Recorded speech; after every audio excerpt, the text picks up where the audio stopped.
সবাইকে শ্রদ্ধা ও ভালোবাসা জানিয়ে আজকে আমি শুরু করছি বাগান বিলাস গাছের শুরু থেকে শেষ পর্যন্ত কিভাবে যত্ন নেবেন। বাগান বিলাস গাছের নামকরণ হয়েছে ফরাসি আবিষ্কারক লুই অটোইন ডি বোগেনভিলিয়ার নাম অনুসারে। এই গাছটিকে তার জন্য বোগেনভিলিয়া গাছ হিসাবে অনেকেই চেনেন। শীত, বসন্ত, এমনকি সারা বছর বাগানে শোভা পায় এই গাছের ফুল। আসলে বাগানবিলাসের ফুল বলতে মঞ্জুরিপত্রকে বোঝায়, যা আমরা অনেকেই জানি না। আমরা একে ফুল হিসাবে ট্রিট করি। আসলে আমরা যাকে ফুল হিসাবে ট্রিট করি সেটা হলো মঞ্জুরিপত্র। এই মঞ্জুরিপত্রের ভিতরে থাকে প্রকৃত ফুল। এই ফুলটির আদি নিবাস ব্রাজিল এবং দক্ষিণ আমেরিকা। এটি একটি গুল্মজাতীয় উদ্ভিদ এবং এটি বাড়ির গেট, বারান্দা এবং ছাদ বাগানের শোভাবর্ধনে চাষ করা হয়।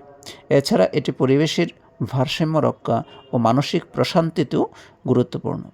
বাগানবিলাসকে নিয়ে উদ্ভিদ বিজ্ঞানীদেরও চিন্তাভাবনার অন্ত নেই। নানা জাতের বাগানবিলাসের সংযোগে তারা নতুন নতুন গাছ উদ্ভাবন করে চলেছেন। বর্তমানে বাগানবিলাসের জাতের কোনো শেষ নেই। কোনো কোনো বাগানবিলাসের ফুলে সিঙ্গেল পাপড়ি, কোনোটিতে ডাবল পাপড়ি, আবার কোনো কোনো জাতের একই ফুলে একাধিক রঙের সমন্বয় আমরা দেখতে পাই। আবার একই গাছে একাধিক রঙের ফুলও আমরা দেখতে পাই। যাই হোক, এবার আসল কথায় আসি। এই বাগানবিলাস গাছকে খুব ভালোভাবে চাষ করতে গেলে আমাদের প্রথমে যেটা দরকার, ভালো জাতের চারা নার্সারি থেকে সংগ্রহ করতে হবে। দেখে স্বাস্থ্য সবল এবং রোগমুক্ত চারা বাজার থেকে কিনে নিয়ে আসবেন, যাতে গাছের গোড়াটা কম্পারেটিভলি একটু মোটা থাকে। এরকম চারা শাখা কলম হিসাবে তৈরি করা হয়, কোনো কোনো ক্ষেত্রে জোর কলম হিসাবেও তৈরি করা হয়। জাত ভেদে এক একটা চারা গাছের দাম 120 টাকা থেকে আরম্ভ করে 1,500 টাকা পর্যন্ত হয়। এটা নির্ভর করবে আপনি কোন জাতের চারা সংগ্রহ করছেন। বিভিন্ন জাতের চারা আছে। অ্যাভেলেবল যেগুলো হয় সেগুলোর দাম কম, যেগুলো অ্যাভেলেবল নয় এবং যেগুলো তৈরি করা কম্পারেটিভলি অনেক বেশি কষ্টসাধ্য, সেই গাছগুলোর দাম বেশি পড়ে, অথবা যে চারার বয়স বেশি সেই চারার দাম বেশি পড়বে। তবে খেয়াল রাখবেন, বাজার থেকে গাছ কেনার আগে আপনাকে মাটি তৈরি করতে হবে খুব ভালোভাবে। মাটি তৈরির উপরেই নির্ভর করবে আপনার গাছ কতটা ভালো হবে। তাই খুব ভালোভাবে মাটি তৈরি করুন। মাটি তৈরি করার জন্য আপনি দোআঁশ মাটি নেবেন 50%, লাল মাটি 10%, যেটাতে বালি, বিশেষ করে লাল বালি, সেটা 10%, শুকনো গোবর অথবা কেঁচু সার নেবেন 20%, হাড় গুঁড়া 2 চামচ দিন, শিংকুচি 2 চামচ, নিমখোল 1 চামচ, ফাঙ্গিসাইড 1 চামচ। এগুলো ভালোভাবে মিশিয়ে নিন। মিশিয়ে নিয়ে 10 থেকে 15 দিন রেখে দিন।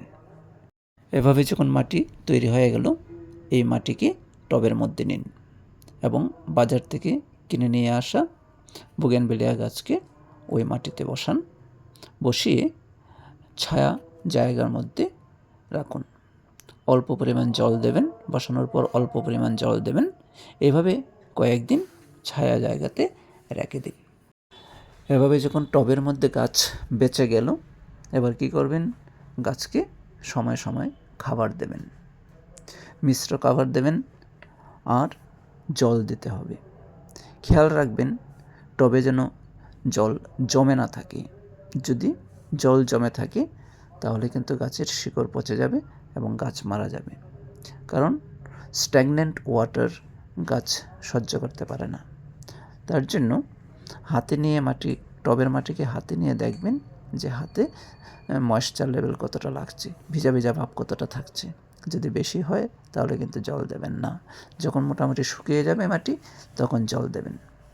10 থেকে 15 দিন পর পর ফসফরাস ও পটাশ সার দেবেন। ফসফরাস হিসেবে আপনি ডিএপি ব্যবহার করতে পারেন এবং পটাশ সার হিসাবে লাল পটাশ দিতে পারেন। তাহলে গাছ দেখবেন খুব সুন্দর হবে। এবং মাঝে মাঝে গাছে অ্যাপসাম সল্ট 1 গ্রাম পার লিটার জলে গুলে স্প্রে করুন। গাছের পাতা খুব চকচকে সবুজ থাকবে। এবার আসি ইনসেকটিসাইড এবং ফাঙ্গিসাইড নিয়ে। ইনসেকটিসাইড মাসে একবার যে কোনো ইনসেকটিসাইড 1 ml পার লিটার জলে গুলে স্প্রে করবেন। আর ফাঙ্গিসাইড হিসাবে আপনি সাফ অথবা যে কোনো ফাঙ্গিসাইড 2 থেকে 2.5 গ্রাম প্রতি লিটার জলে গুলে স্প্রে করুন, কারণ ফাঙ্গিসাইড ভীষণ ইম্পর্ট্যান্ট। ফাঙ্গিসাইড গাছকে ফাঙ্গাল ইনফেকশনের হাত থেকে রক্ষা করে। কখনো যদি গাছের শিকড় পচতে আরম্ভ করে তাহলেও কিন্তু এই ফাঙ্গিসাইড গাছকে বাঁচিয়ে দেবে। এভাবে ট্রিটমেন্ট করলে দেখবেন আপনার কাছে প্রচুর ফুল ফুটবে।